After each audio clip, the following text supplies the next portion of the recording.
Hello students, आज हम 12th standard chemistry का नया चैप्टर पढ़ने वाले हैं, बायोमोलिक्यूल्स। इस चैप्टर का वेटेज 3 to 4 मार्क्स है आपके स्टेट बोर्ड में। अब बायोमोलिक्यूल्स होते क्या हैं? Biomolecules are lifeless molecules which combine in a specific manner to produce life और control the biological reactions. Means biomolecules lifeless molecules होते हैं जो एक स्पेसिफिक मैनर में कंबाइन होते हैं जिससे लाइफ प्रोड्यूस कर सकते हैं या फिर ये बायोलॉजिकल रिएक्शंस को कंट्रोल भी करते हैं। तो जो 3 इंपॉर्टेंट बायोमोलिक्यूल्स हैं, एक है carbohydrates, second proteins and third nucleic acids. आपको पता है ये कार्बोहाइड्रेट यानी क्या? ग्लूकोज, फ्रुक्टोज, स्टार्च, ये सब कार्बोहाइड्रेट्स है। प्रोटीन्स, पल्सेस में प्रोटीन होता है, फिश में होता है, एनिमल मीट में होता है, एग में होता है, प्रोटीन प्रेजेंट होता है। न्यूक्लिक एसिड जो हमारा हेरिडिटरी मटेरियल होता है वो न्यूक्लिक एसिड से बना होता है। ठीक, तो we will see in detail about carbohydrates first. Now let's see what are carbohydrates. Carbohydrates are what? These are polyhydroxyaldehydes or polyhydroxyketones. Viva में बहुत बार क्वेश्चन पूछा जाता है डिफाइन कार्बोहाइड्रेट्स या फिर कार्बोहाइड्रेट्स क्या है ऐसा पूछते हैं, तो आप ये वन वर्ड डेफिनेशन दे सकते हैं, दैट इज पॉलीहाइड्रोक्सीएल्डिहाइड्स और polyhydroxyketones are termed as what? Carbohydrates. और there is one more definition for it, that is the compounds which on hydrolysis gives rise to such units, means which gives rise to polyhydroxyaldehydes and ketones are termed as carbohydrates. There is one more word for carbohydrates, they are also termed as saccharides.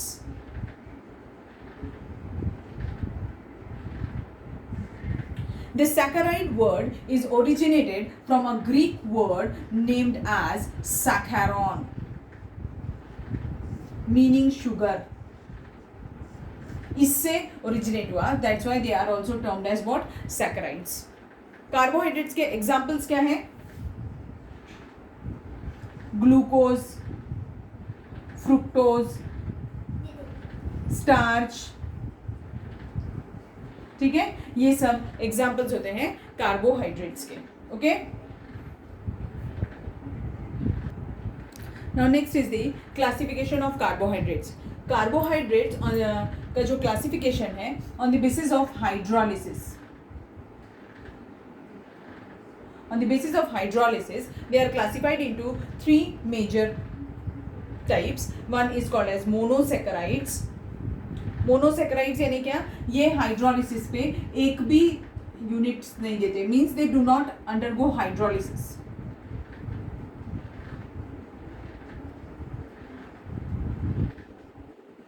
ठीक है, example glucose, fructose,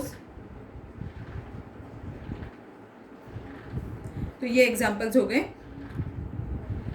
monosaccharide sugar के। और भी examples हो सकते हैं ribose.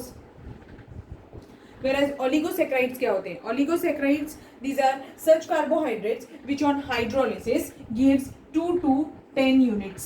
ये कितने यूनिट्स देते हैं? 2 to 10 units of polyhydroxyaldehydes and ketones. उन्हें हम ओलिगोसैकराइड्स बुलाते हैं। Example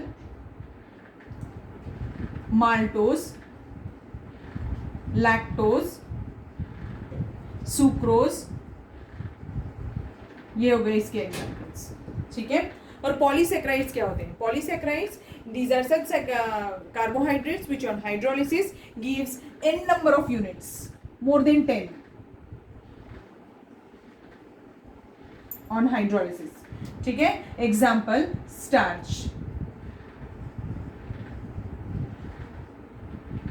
glycogen. So these are the examples of polysaccharides. समझ में आ गया अभी आपको कि कार्बोहाइड्रेट्स को अगर हाइड्रोलाइज करें तो वो 3 टाइप के कार्बोहाइड्रेट्स दे सकते हैं, जैसे मोनोसैकराइड्स, ओलिगोसैकराइड्स और polysaccharides. Monosaccharides which do not undergo hydrolysis, वो सिंगल मॉलिक्यूल ही रहेगा, तो ग्लूकोज, फ्रुक्टोज या राइबोज। और ओलिगोसैकराइड्स को 2 to 10 यूनिट्स देगा on hydrolysis, example maltose, lactose and sucrose. और polysaccharides they gives in number of molecules but more than 10 होंगे तब वो पॉलीसेक्राइड्स कहलाएंगे. एग्जाम्पल स्टार्च, ग्लाइकोजन एक्सेट्रा, और भी हो सकते हैं सेल्यूलोज वगैरह. ठीक है, समझ में आ गया यहाँ तक. तो अब हम एक और टाइप का क्लासिफिकेशन पढ़ेंगे इसके बाद. Sugars are also further classified on the basis of their taste. Taste कैसा है उसके ऊपर भी हमने उसका क्लासिफिकेशन किया है. They are classified into two basic types, one is sugars and other are non sugars. Sugars क्या होते हैं? They are crystalline solid and non sugars are amorphous solids. Sugars are sweet in taste whereas non-sugars are tasteless. Sugars are soluble in water, non-sugars are insoluble in water. Example of sugar: glucose, fructose, cane sugar. These all are the examples of sugars. And the non-sugars, example starch, cellulose. ठीक है, ये non sugars के example है.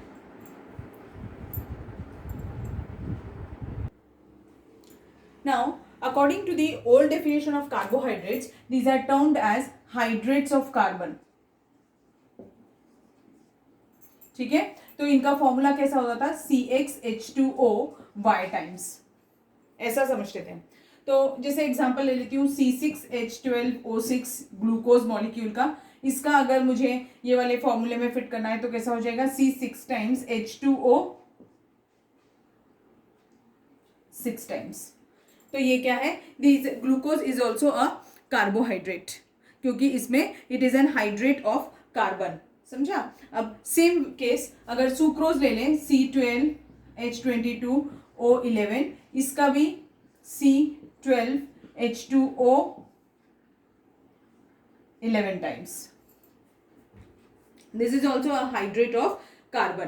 ठीक है, तो ये भी इस फॉर्मूले में फिट होता है. But there are certain carbohydrates which do not fit into this formula. Example rhamnose sugar,